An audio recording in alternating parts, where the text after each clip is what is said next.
하나님의 말씀 계속해서 창세기 3장의 말씀입니다. 반복되는 성경 구절 속에서 얼마나 다양하게 우리 하나님이 말씀하시는지도 우리가 함께 깨닫는 시간들이 계속 되었으면 좋겠습니다. 제가 오늘은 3장 9절과 10절이 본문인데요. 제가 9절을 읽을게요. 여러분들은 10절을 읽어주세요. 여호와 하나님이 아담을 부르시며 그에게 이르시되 네가 어디 있느냐?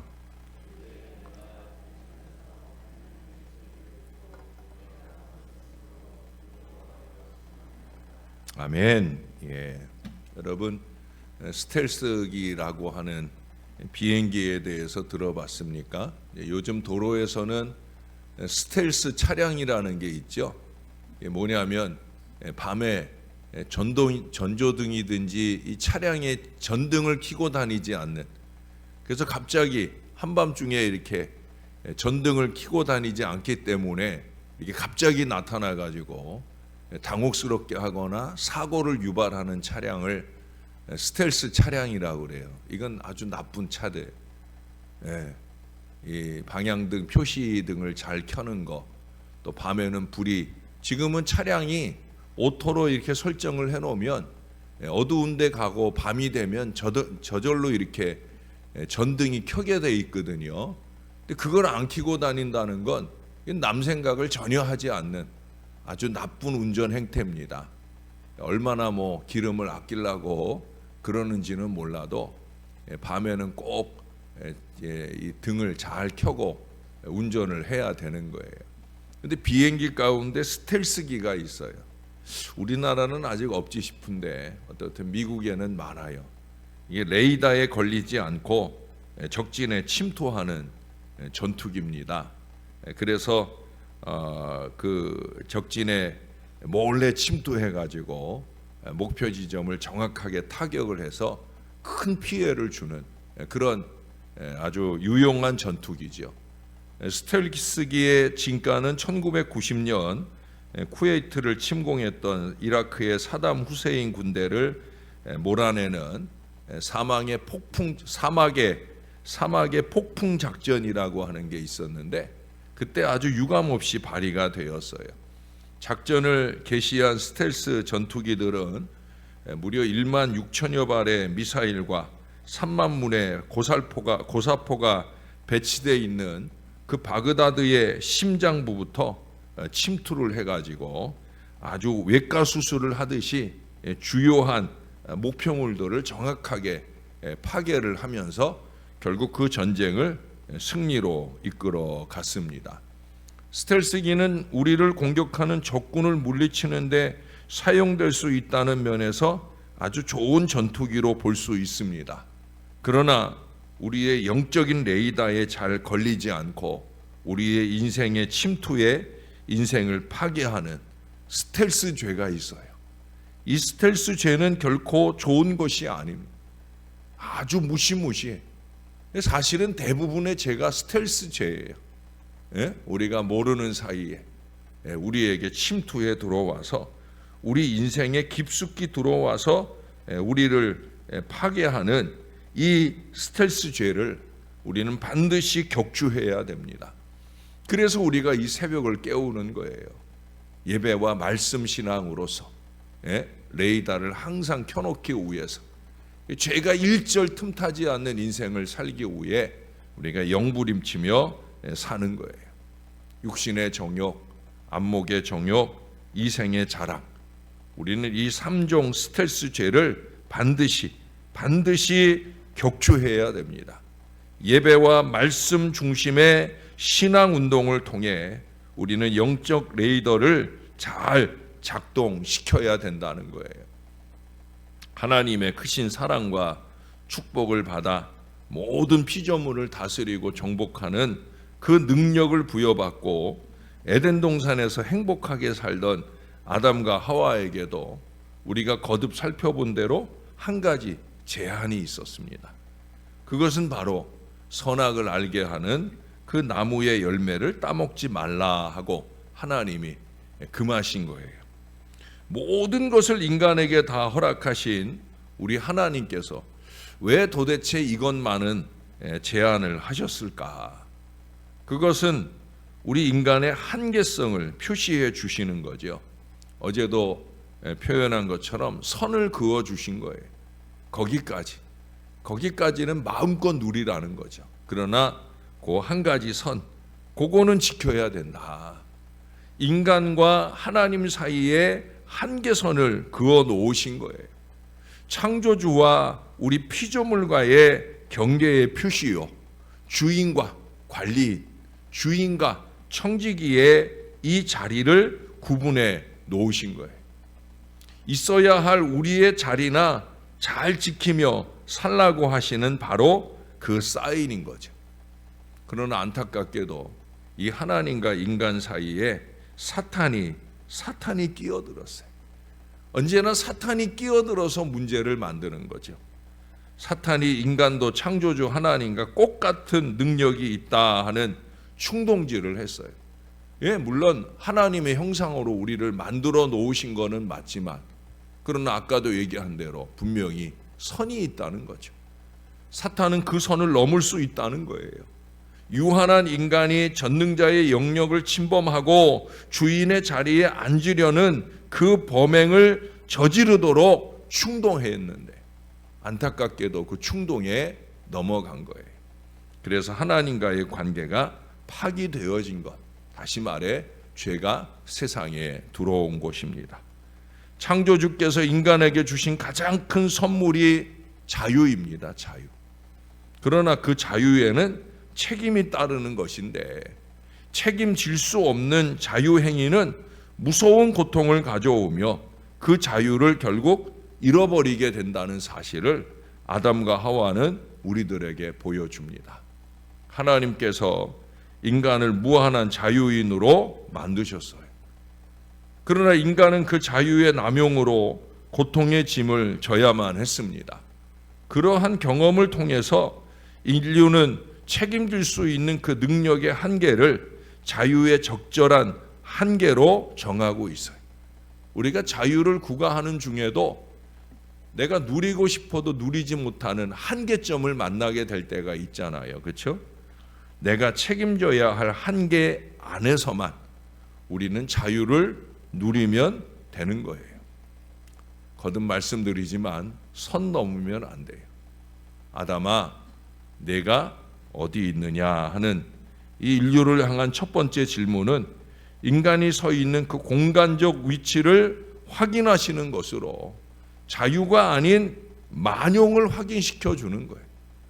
과연 이게 내가 누려도 되는 자유인지 아닌지, 그것을 정신 차리게 하는 질문이 뭐냐? 아무개야, 내가 어디 있느냐?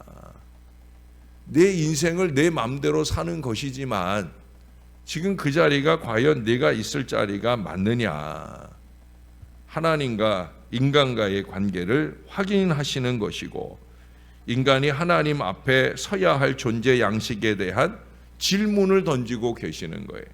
다시 말해 우리가 서 있어야 할 유일한 자리는 언제나 코람데오, 하나님 앞이라는 거예요.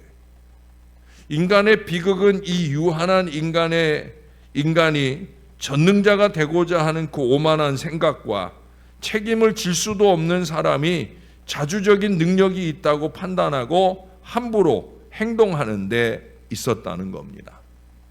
문제는 대부분 인간들이 그런 것처럼 그 행동에 책임도 못 지고, 아니 책임도 안 지고 뒤로 숨어버리는 거죠. 아담과 하와는 나무 뒤로 숨어버렸고, 우리는 그럼 난 교회 안 나가 하면서 예배의 자리 뒤로 숨어버립니다. 애초에 그럴 능력이 없었던 것인데 그 한계를 깨닫지 못하고 함부로 나선 것, 그것이 바로 문제가 되는 거죠. 그들은 범행 후에 눈이 밝아져서 선악을 다 분별할 수 있는 능력을 얻은 것이 아니라 오히려 벌거벗은 자신들의 그 부끄러운 수치감을 가지게 되었다는 걸 우리는 보게 됩니다. 그들은 사탄에게 속았고 또 자신에게 속았습니다. 그리고 그들의 도덕적 능력이란 서로 책임을 전가하는 비겁한 사람이라는 것을 알게 되었습니다. 핑계와 변명, 그것이 죄의 열매가 되는 거예요. 죄 지은 인생들 대부분을 보세요. 여러분, 저도 교도소 선교를 한참 동안 했던 적이 있는데, 그 교도소 가서 죄인들을 만나보면은 다 그래요. 핑계 없는 사람이 없어요. 변명 없는 사람이 없어요. 그러나 근본적으로 들여다보면 결국 자기의 이생의 자랑, 육신의 정욕, 안목의 정욕 다 여기에서 기인하는 거거든요. 자기 자신 때문이지 어느 누구 때문이 아닌데 아담과 하와처럼 그렇게 어리석은 변명을 늘어놓아요. 이후로부터 인간은 신락원의 길을 걸어야만 했고, 잃어버린 자유를 쟁취하기 위해서 진리를 찾고 책임과 무거운 짐을 지는 그런 훈련을 맹렬히 해야만 했습니다. 인간이 자유자냐 노예냐 이 문제를 규명하고 자유인으로서의 인간을 회복하기 위해서 해방자 예수 그리스도를 예수에 주신 우리 하나님의 은혜를 깨달아야 하겠습니다. 결국 그 하나님의 은혜 덕분이죠. 우리가 자유를 다시 회복하고 누릴 수 있는 이유는 다른 데 있지 않아요. 우리가 대단한 신앙 행위를 해서, 우리가 대단한 예배 생활을 해서, 우리가 대단한 헌신을 해서 그래서 누리게 된 것이 아니라는 거예요. 하나님의 은혜, 독생자 예수님을 우리에게 내어주신 하나님의 은혜, 그것이면 충분하다는 거예요. 하나님은 인간을 자유인으로 만드셨습니다.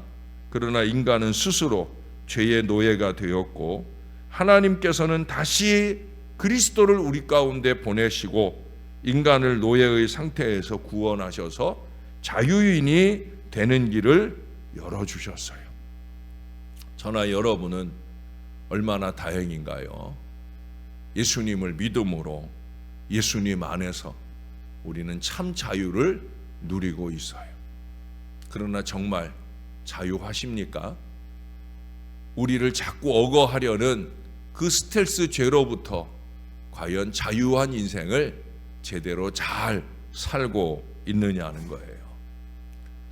모든 사람의 칭찬을 받는 한 전도사로부터 그가 어떻게 그런 사역자가 되었는지에 대해서 말한 내용을 읽어보았습니다.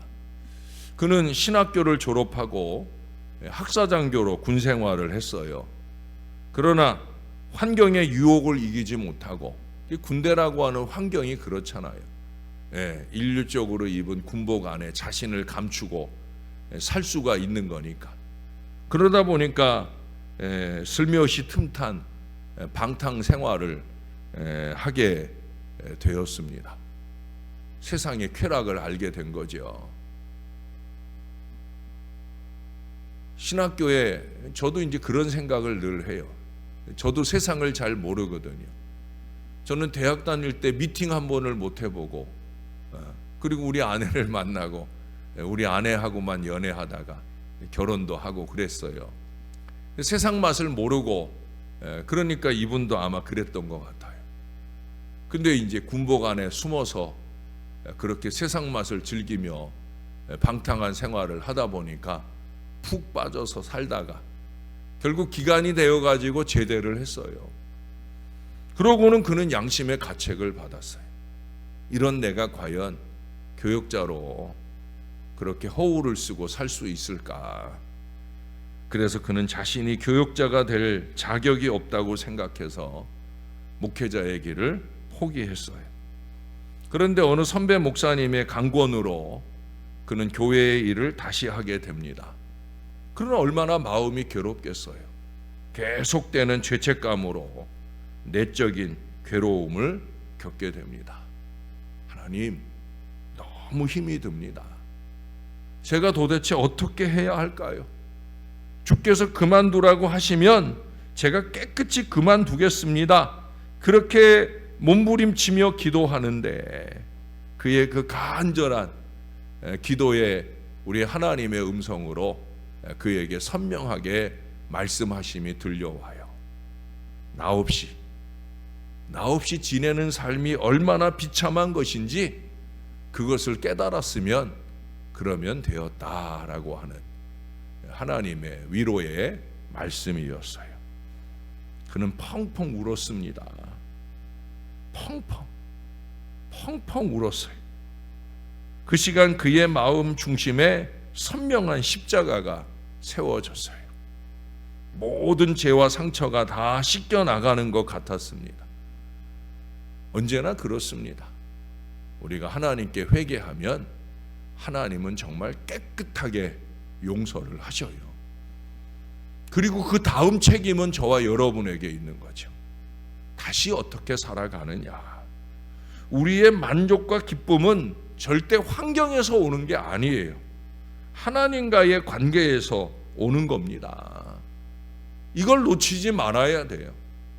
여러분, 상황이나 환경에서, 자연의 좋은 환경 속에서 만족과 기쁨이 오느냐? 절대 아니라는 거죠. 잘 되고 형통한 것 속에서 만족과 기쁨이 오느냐? 절대 아니라는 거예요. 어제 리더 헬퍼 모임들 속에서 이번 사랑방 교제의 내용을 통해서도 말씀을 드렸지만, 결국 예수 믿는 저와 여러분, 아니 예수를 안 믿어도 결국은 이 길을 찾아야 되는데 그 한 가지 길은 다른 거 없어요. 하나님, 우리 하나님과의 올바른 관계 속에서 그 하나님을 향한 나의 거룩한 책임을 다하는 은혜 속에서 우리는 진정한 만족과 행복을 누릴 수 있는 거예요. 하나님 앞에서, 하나님 안에서 하나님이 주시는 기쁨과 만족으로 감사가 넘치는 저와 여러분들의 신앙, 절대로 이것을 놓치지 않는 저와 여러분들의 확고부동한 믿음이 꼭 될 수 있기를 우리의 구주 되시는 예수님 이름으로 간절히 축원합니다. 우리 하나님 고맙습니다. 너무 고맙습니다. 자유를 방종으로 택한 어리석은 인류를 향해 기꺼이 그 아들 예수님 보내주시고, 우리 예수님 또한 우리 아버지 하나님 뜻에 순종하여 아버지의 원대로 십자가를 지고 죽으시며 부활하셔서 우리에게 이 원죄의 틀을 깨부술 수 있는 큰 은혜를 허락해 주셔서 너무 감사합니다. 많은 인생들 가운데 우리가 예수 믿게 하여 주시고 날마다 새벽을 깨우며 거룩하신 우리 하나님의 은혜 안에 살 수 있도록 인도해 주신 것 너무너무 감사합니다. 하나님, 은혜를 망각하지 않고 하나님 앞에서, 하나님 안에서 잘 살아가는 저와 이 모든 주의 자녀들의 예배신앙, 말씀 중심의 신앙이 꼭 될 수 있도록 은혜를 베풀어 주옵소서. 스텔스기처럼 쉴 새 없이 우리의 마음에 은밀하게 찾아드는 모든 악을 예수의 이름으로 물리쳐내게 도와주시고, 우리의 가슴에 선명한 십자가를 세우고 우리 주님의 십자가 은혜 안에 날마다 살아가기를 간절히 열망하는 믿음의 인생들이 꼭 될 수 있도록 우리를 꼭 붙들어 주옵소서. 우리 하나님, 바자회 준비를 위해 날마다 애쓰고 수고하는 많은 손길들이 있습니다. 오직 교회를 위하고 오직 하나님을 위한 이 한마음 가지고 기쁘고 즐겁게 헌신하는 하나님의 백성들을 많이 사랑해 주시고, 육신으로 상하는 일 없도록, 마음이 다치는 일 없도록 그저 행복하게 하나님께 쓰임받음을 감사하며 영광 돌리는 헌신의 역사가 이어지게 도와주옵소서.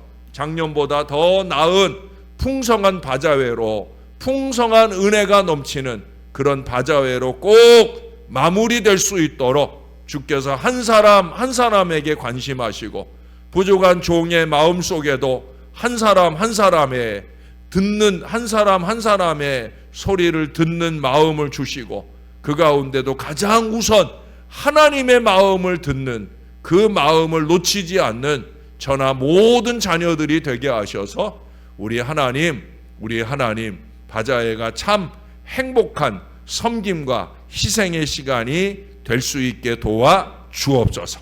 손해가 행복입니다. 하나님, 이 진리를 뜨겁게 체험하는 근본 바자회가 될 수 있도록 하나님, 무엇보다 비가 많이 오는 가을이라 너무 안타깝습니다. 가을엔 비보다 하나님의 따뜻한 햇빛이 더 많이 필요한 때이오니 하나님, 바자회 당일에도 그렇고 할 수 있으면 이 가을에 햇빛을 좀 많이 보내주셔서 우리 농부들의 가을거지에 어려움 없도록 하늘의 긍휼과 은혜를 더딥혀 주옵소서. 언제나 우리를 사랑해 주시는 우리 아버지 하나님의 은혜를 감사합니다. 예수님의 이름으로 기도합니다. 아멘.